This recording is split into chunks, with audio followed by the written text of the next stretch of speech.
Hey guys, so in this video I'm going to talk about AI generated images. So I'm not going to get into the whole kind of ethical issues, whether AI is actually taking art from other artists and stuff like that. I'm literally just talking about my experience with AI art.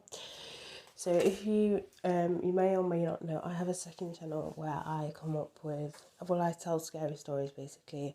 And I thought, you know what, sometimes I want a photo for thumbnails. And I decided, you know what, let's try AI generated images. So that's what I decided to do. I thought it was better than, it was either that or just pick images from the internet. Obviously, there's kind of, oh, what's it with stuff like that. But anyway, whatever. I thought I'm going to try AI generated images. So to get into this, I used the free versions. I didn't use the pay version. So you get the free versions where you don't have to pay anything, or you get ones where it's like a trial and you get a few credits and stuff. Do bear in mind with the free ones, you're limited to what styles you want that photo to be in.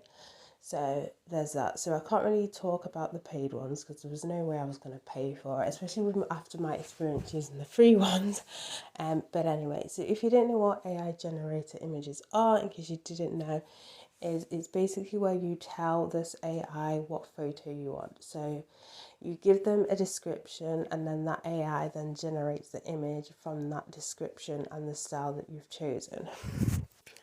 Now, when this came out, artists were kind of worried that this was going to kind of steal their jobs and people were not going to pay for artists anymore. And honestly, with my experience, I don't think artists should be worried about that sort of end of it, just because from what I've experienced, even though, I mean, I tried loads, even when I did stick to an image, I still wasn't 100% satisfied with that image, but I didn't want to keep going to every website and stuff.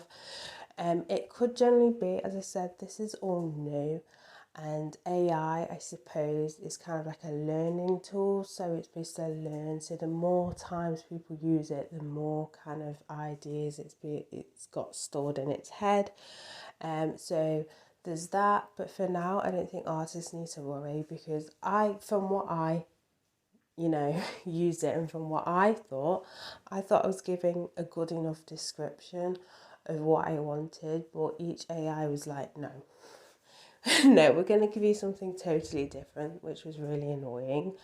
At that point, it would have been easier just going to an artist, describing what they wanted, and they would have been able to do it for me. So with that sort of thing, I think I don't want to completely rule it out, but because it's fairly new and everything like that, I want to say that it's not going to affect artists whatsoever. I don't think so anyway at this point, because as I said, if you want something specific, a specific design you want, you're better off going to an artist. Okay, if you just want flowers or you just want pretty flowers or just a house, you're not particularly that bothered of the style and stuff like that, then maybe AI is for you. But I think artists are still needed for like photos where you really want a good, you really want a certain design, and the AI is just not computing with what you actually want. Obviously, again, I'll just tip on, maybe artists should be worried about images being plagiarized, because again, there was an issue where AIs were kind of getting like information from other kind of ideas from other artists and then kind of picking them and then giving and generating them with like a few changes and stuff like that. But yeah. But honestly, to me, I just think it's a bit of a ball ache, to be fair. Better off just going to an artist. As I said, I need to illiterate that I was just using the free versions. I don't know if the paid versions are a lot more better, but I, the idea of just paying for an AI generated image is just weird to me. But yeah, that's it for this video. So, bye guys.